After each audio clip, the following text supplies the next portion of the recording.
জন্ম শতবৰ্ষত তিনিটা ভাষাত ভূপেন্দ্ৰ সংগীতৰ একত্ৰ সংকলন উন্মোচন।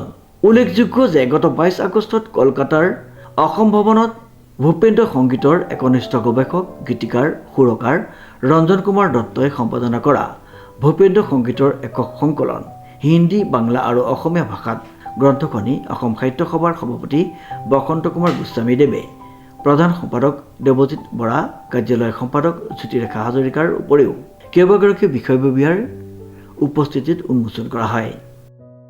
যোৱা 22 আগষ্ট তাৰিখে কলকাতাৰ সল্টলেক স্থিত অসম ভৱনৰ প্ৰেক্ষাগৃহত দুখনি গ্ৰন্থৰ শুভ উন্মোচনী অনুষ্ঠানটো সম্পন্ন হৈ যায়।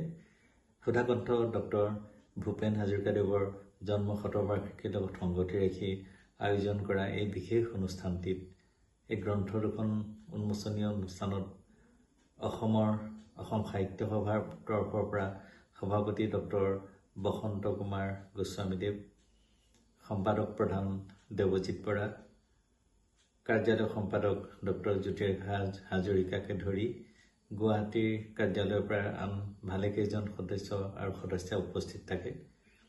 আৰু কলকাতাৰ বাঙালী সমাজৰ পৰা ডক্টৰ হাসমত জালাল কে আদি কৰি আৰু ভালেকেইজন গণ্যমান্য ব্যক্তি উপস্থিত থাকে।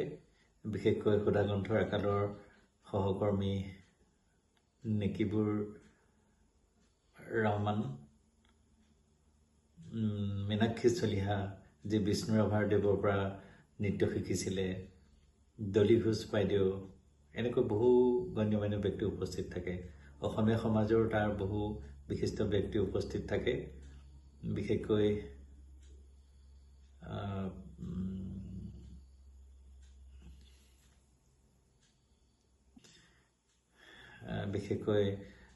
মনীষা বৰঠাকুৰ, তেওঁৰ যথেষ্ট উদ্যোগ লৈছে সমগ্ৰ অনুষ্ঠানটি পৰিচালনাত। তাত কেইবাগৰাকীও সংগীত শিল্পীও উপস্থিত আছিল সুধাকণ্ঠৰ একালৰ সহযোগী কমল কটকীদেৱ, ডক্টৰ দেৱজিৎ ভূঞাকে মুখ্য কৰি ভালেমান গণ্যমান্য ব্যক্তি। সমগ্ৰ গাম্ভীৰ্যপূৰ্ণ অনুষ্ঠানটিত এখন আলোচনা চক্ৰ অনুষ্ঠিত হয়।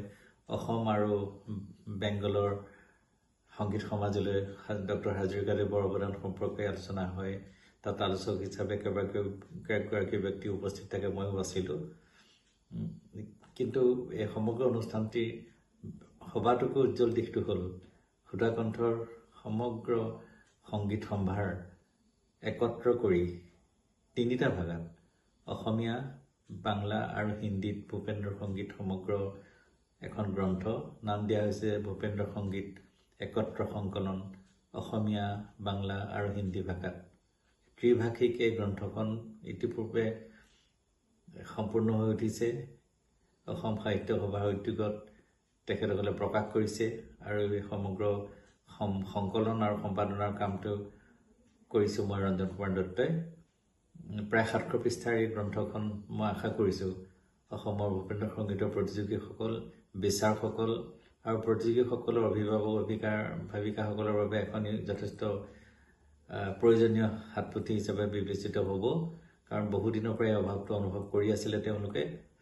আৰু ইয়াৰ উপৰি দ্য ছংছ অফ কনফ্লুৱেঞ্চ নামৰ আন এখন গ্ৰন্থ ভূপেন হাজৰিকাদেৱৰ সমগ্ৰ গীতাৱলী সামৰি সেইবিলাকক ইংৰাজীলৈ অনুবাদ কৰোৱাই গ্ৰন্থখনি সংকলন আৰু সম্পাদনা কৰিছে কমল কটকীদেৱ আৰু ডক্টৰ দেৱজিৎ ভূঞাই। বিভিন্ন অনুবাদকে অনুবাদ কৰিছে। মই ভাবোঁ এইটো এটা অতি ঐতিহাসিক কাম হ'ল, কাৰণ ডক্টৰ হাজৰিকাৰ সমগ্ৰ গীতাৱলী এনেকৈ ইংৰাজীলৈ অনুবাদ আগতে সমগ্ৰ গীতাৱলী হোৱা নাছিলে। ইংৰাজীলৈ যদি অনুবাদ নহয় তেতিয়া বিশ্বৰ বিভিন্ন ভাষালৈ অনুবাদ হোৱা কামটো যথেষ্ট জটিল হৈ পৰি যায় বা স্থবিৰ হৈ ৰয়। এতিয়া নিশ্চয় সুবিধা হ'ব। এই দুটা বিশেষ কাম মই ভাবোঁ সুধাকণ্ঠৰ জন্ম শতবৰ্ষত এই দুটা কাম বিশেষভাৱে বিবেচিত হ'ব। আৰু সুধাকণ্ঠৰ প্ৰতি অসমীয়া জাতিৰ যি আৱেগ আৰু ভালপোৱা সেইখিনি প্ৰকাশ কৰিবলৈ এই গ্ৰন্থ দুখনে এক গুৰুত্বপূৰ্ণ ভূমিকা গ্ৰহণ কৰিব। ধন্যবাদ। সাহিত্য সভাৰ প্ৰথমগৰাকী সভাপতি পদ্মনাথ গোহাঁই বৰুৱাৰ জীয়ৰী মণ্টু ঘোষ, সংগীত নাটক একাডেমীৰ বঁটাপ্ৰাপক ডক্টৰ হাসমত জালান, শিলচৰৰ পৰা অহা ডক্টৰ ৰাজীৱ দে, কমল কটকী, ডক্টৰ দেৱজিৎ ভূঞা, সম্পাদক প্ৰধান দেৱজিৎ বৰাকে ধৰি কলকাতাৰ কেইবাগৰাকীও বুদ্ধিজীৱী, লেখক, সুধাকণ্ঠৰ সৈতে একেলগে সংস্কৃতিৰ পথাৰত কাম কৰি যোৱা শিল্পী নেকিবুৰ ৰহমান, পৰিমল ৰয় আদি শিল্পানুৰাগীৰ উষ্ম উপস্থিতিয়ে সমগ্ৰ অনুষ্ঠানটি সফল কৰি তোলে। জনপ্ৰিয় শিল্পী ডলি ঘোষ, সংগীত নাটক বঁটা প্ৰাপক ডক্টৰ মীনাক্ষী চলিহাকে মুখ্য কৰি কলকাতাৰ শাখা সাহিত্য সভাৰ বহুতো সদস্যই সুপৰিকল্পিতভাৱে অনুষ্ঠানটি সফল কৰি তোলে। উল্লেখযোগ্য যে গ্ৰন্থখনিত সকলো ভূপিণ্ড সংগীত শুদ্ধ ৰূপত অসমীয়া, বাংলা আৰু হিন্দী ভাষাত সংযোজন কৰা হৈছে। ভূপেন্দ্ৰ অনুৰাগীসকল, সংগীতৰ বিচাৰকসকল আৰু প্ৰতিযোগীসকলক গ্ৰন্থখনিয়ে উপকৃত কৰিব।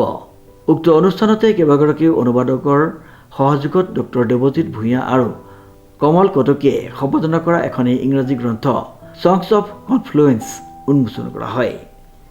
সমীৰ ৰয়ৰ ৰিপৰ্ট, নিউজ নাও।